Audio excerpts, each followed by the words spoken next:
Hi, Kelly Bennett here with Backstage 360. We are at the beautiful Hyatt Regency in Newport Beach, and with me is Mark Desmond, who is the founder and director of High Hopes Head Injury Program that's celebrating 50 years. Yes, 50 years. High Hopes has been around 50 years, and this is our 25th Eric Marienthal Friends Concert. So, what does 50 years mean to you? It went by really quick.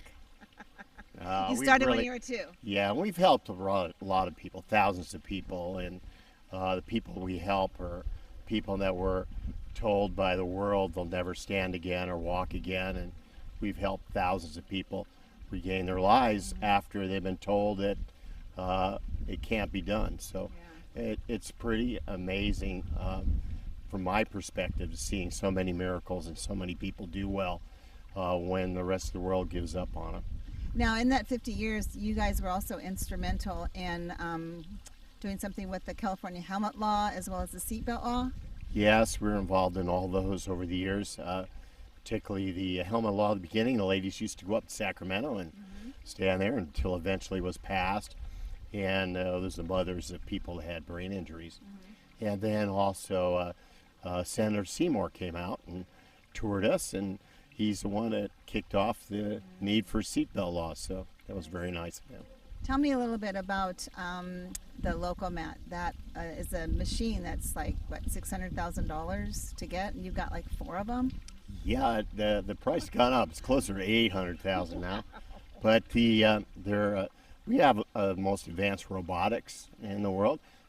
Rehab centers don't have what we have. So we have a lot of tools. And this event helps raise money that is paid for a lot of that. And a lot of the people that contribute will be here today. And the tools that you use basically help train the muscles do what they're supposed to do so that the brain goes, hey, you're supposed to be doing that, right? Well, there's a lot of it's involved. I just summarized it. Yeah, that was a quick summary. Everybody's different, so I design an individual program for them. It includes also occupational therapy and lots of other things, not just physical, as far as learning how to walk. But the reason I mention that is because it's more noticeable. Right. Okay. But it's also how we think and how we see, and it is a lot involved. Okay, let's get back to the music, because that's what this magazine is all about. The music that you guys have been producing these last 25 years, especially with Eric Marienthal, and we all know the story on how he got started.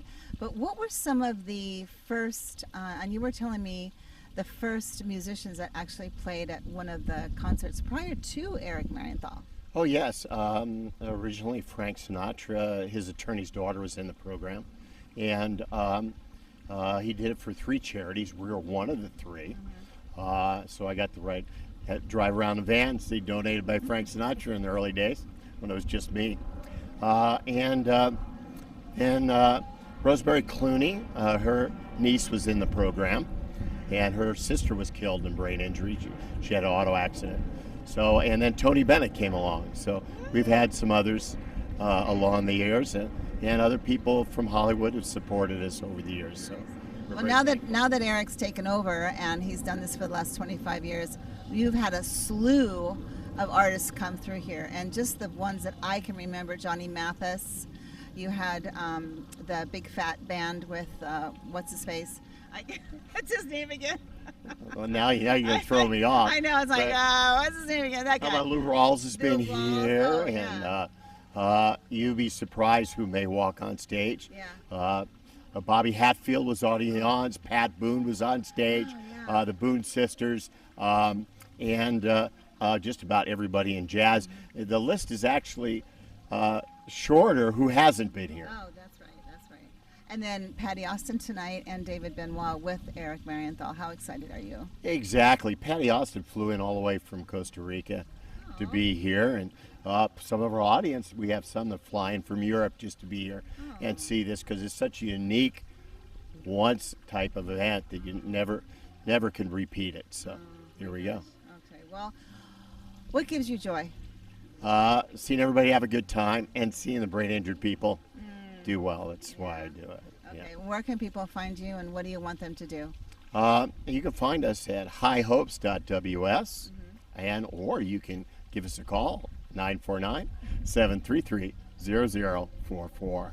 And you can't do this without donations. Oh, we rely on donations. We're a charitable organization, 501c3, and we don't turn anybody away. Find a way or solution for them. So people pay what they can afford, and mostly they can't afford much. Right. So everything is good. All right, fabulous. Well, thank you so much for doing this. Thank And you. we will talk to you soon. Thank you Well, you've very heard much. it. Highhopes.ws is the website. Go there and donate, or check them out. And you too can help a head injury student and donate to the cause. Thank you for She's watching. We'll see you soon. Bye-bye. We are at the beautiful Hyatt Regency Hotel for the 25th annual Eric Marienthal and Friends concert, and I have one of his friends here who is going to be tinkling on the keys. That's all I can say. David Benoit, he's been a favorite of mine for a long time, and you know why? Just because of Yes. Linus and Lucy. Oh, of course, yeah.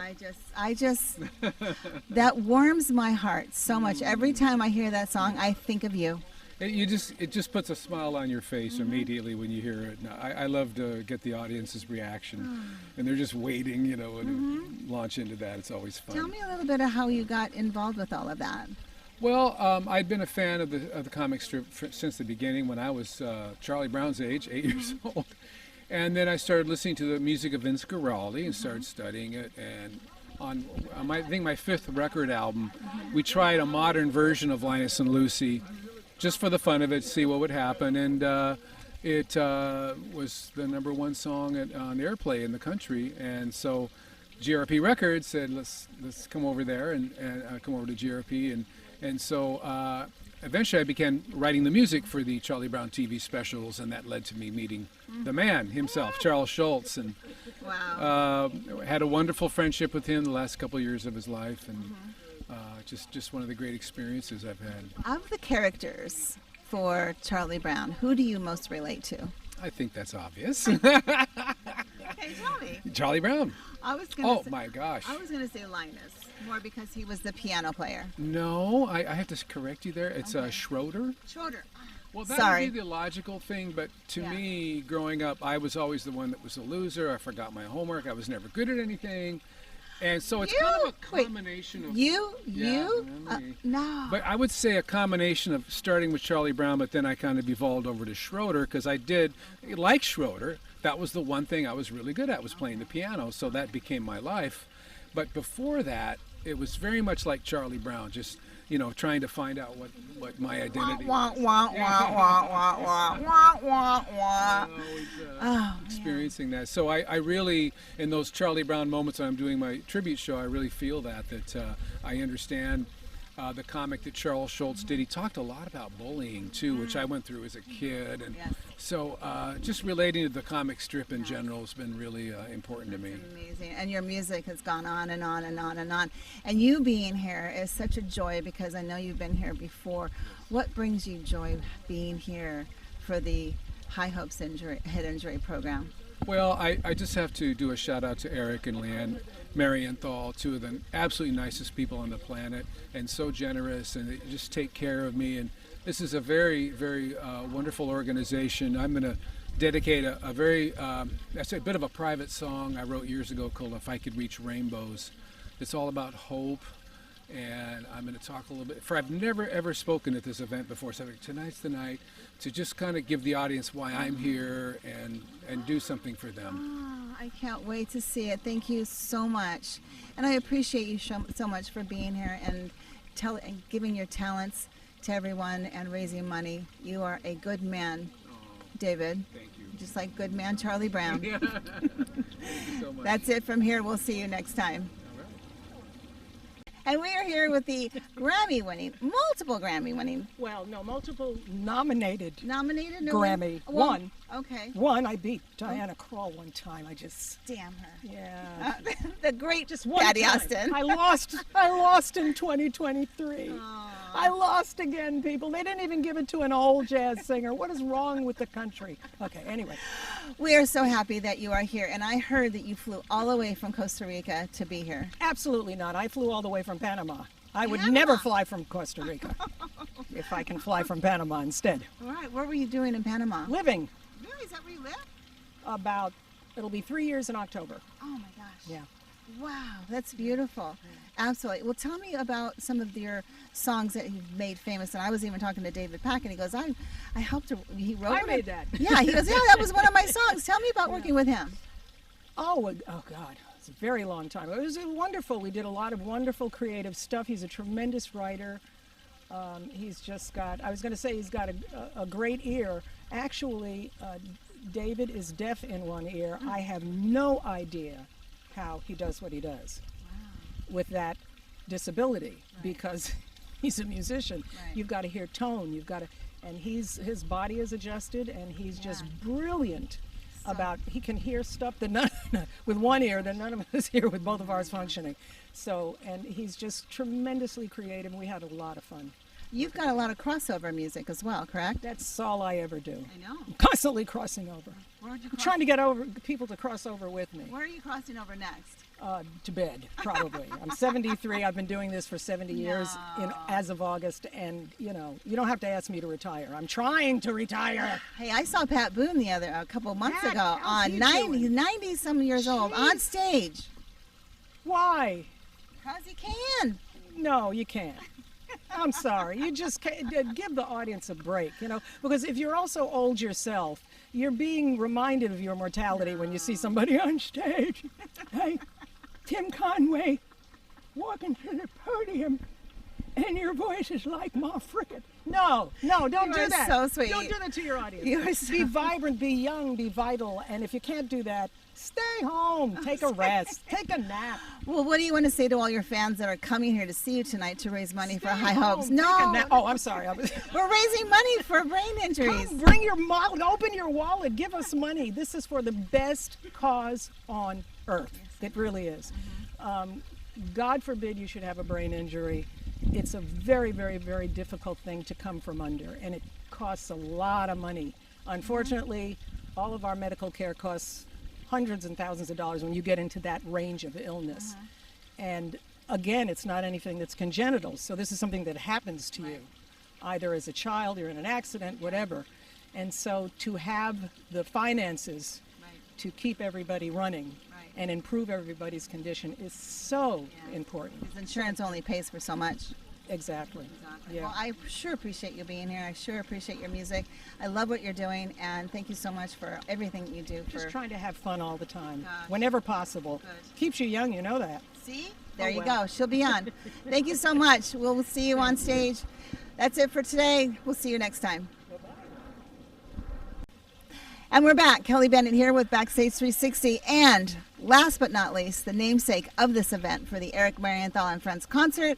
Eric Marienthal, thank you so much. And I love this shirt. Wow, you are popping.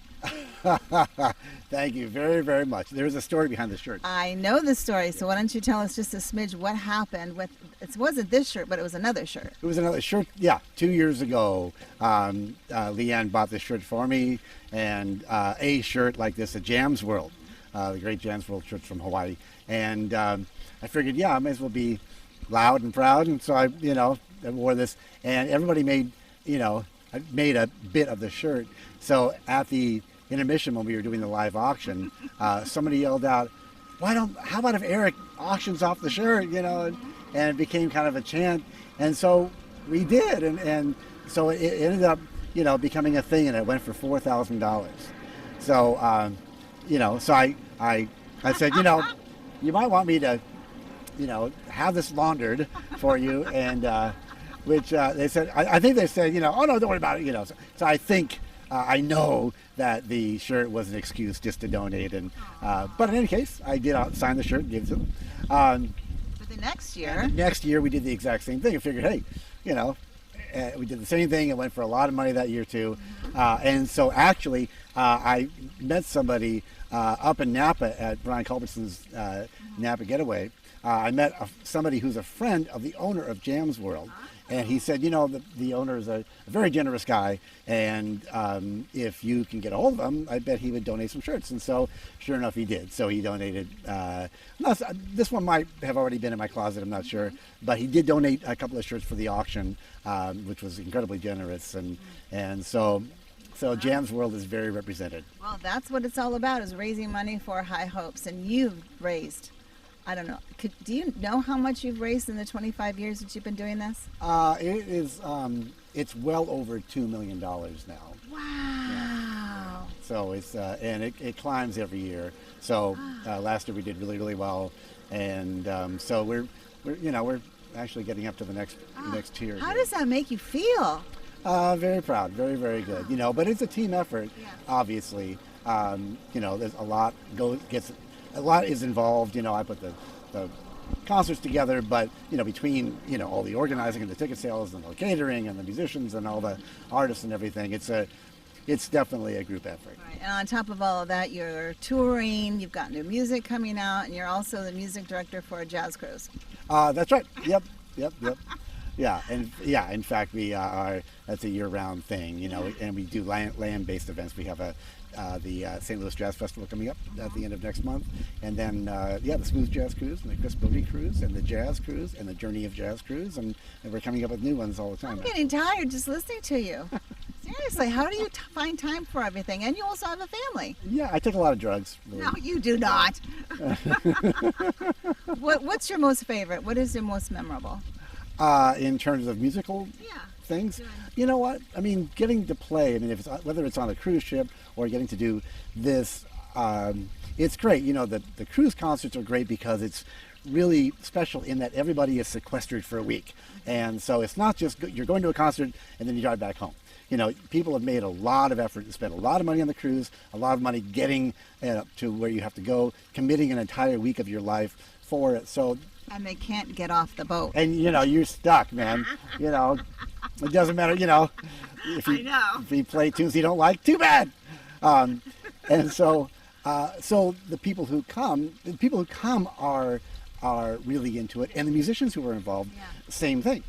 So it's not easy to organize something like that where people are there for an entire week, artists or needless to say, doing things like this are incredibly special because the music is great and all that, but the music is very, very secondary, second to the fact that we're raising money for such a worthy cause. Tell me about tonight, what's happening, and tell me what special things are going to be happening, because I know David Benoit has been here before, Patti Austin's been here years ago. Wrangling those two, obviously, where it didn't take too much, but tell me what's happening tonight. Well, one interesting thing is that Patti Austin actually lives in Panama. So it's not just like she gets in the car and drives down. So there's a lot involved of just getting her here. And then, as with a lot of, pop music, the background vocals are a very, very integral part of the music. And so I was able to get 3 of her good friends and 3 people who have been her background singers for years. They just happened to be available. Actually, 2 of them flew in this morning, just a couple of hours ago, as a matter of fact. And so there's just such a chemistry between the 4 of them, and a lot of the musicians. Patti, her last record was nominated for a Grammy, and I'm on that record, as is Lynn Fidmont, one of the background singers. So and then Dave Benoit I've been playing with since 1988, huge amount of history there. I've toured a bunch with Patti, with Dave Grusin and things. So it's, at this point, I've been at it for a long time, as we all have, and it's, all these shows are like, it's just so much fun. It's a lot of work to get it together, but once you're actually playing the music, it's just like hanging out with the guys. Yeah, somebody told me that it's not the same music each time. No. So I really liken that to what we used to do with the KSBR birthday bash. I mean, everybody was playing together. It's nice. Exactly. That was those were so much fun. I mean, same thing. The jazz music community in general is a small family. The jazz community is even smaller, and so after a few years of doing it, you don't know everybody, but you've got a pretty big family. Do you want to give a shout out to your band members? Who do you got coming tonight? Absolutely. The great Andy Waddell is here for the first time, incredible guitar player. And Munyungo Jackson, great percussionist that I get to work with a lot, is playing percussion. Mitch Foreman is playing keyboards, and and see Bernie Dressel is playing drums, and Andre Barry is playing bass, and then Patti, of course, and 3 background singers, and David Benoit. Awesome. All right. Well, I can't wait to go to the concert and hear you and hear all your it's over glory. there. I know. Easy commute. Thank you so much, and we'll be able to see you on stage and hopefully get some money for that shirt. Yeah, you're welcome to bid on it. All right, I will do that. All right, and thank you for watching, and thank you for being here. Make sure to go to highhopes.ws if you want to donate or check them out. We'll see you again next time.